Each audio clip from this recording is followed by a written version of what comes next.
That moment happens to everyone in this room, if not once, but a few times, where it feels like your life does a 180, where it feels like the rug gets pulled up from under your feet. And for me, it was facing my greatest fear. And my greatest fear was losing someone in my life I couldn't imagine life without. And that's when I lost my dad to colon cancer. And again, this is one of the reasons that I am so passionate about this space, because being on both sides of it and then me being the conduit of like, what does it mean for the patient and understanding what you have to go through, there's so much opportunity here.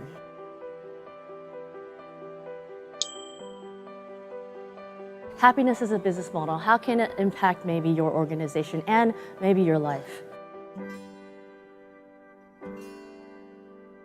You can call it whatever you want. It could be happiness, well-being, whatever it is. There's a convergence of us as individuals trying to understand, who am I in all this? What are my priorities? What are my values? What's my sense of purpose? Am I self-aware of what those things are? And so that's why I'm calling this the adaptive age for us as individuals, but also organizations. How can we control and change what we can, but adapt to and embrace the things that we can't control?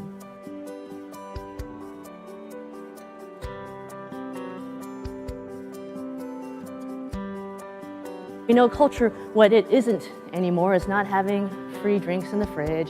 It's not having ping pong table in the rec room.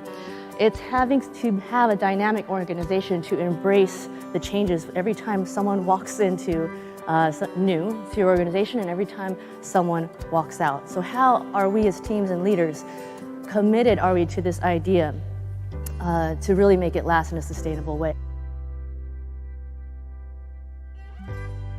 Why do we do what we do? And so for us as leaders, what's the larger vision and greater purpose in our work that can inspire people to not come to work just because of the paycheck or purpose? And of course, in healthcare, you have such a tremendous opportunity to reignite what purposes mean.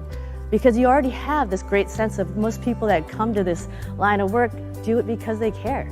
Do it because they want to make people better.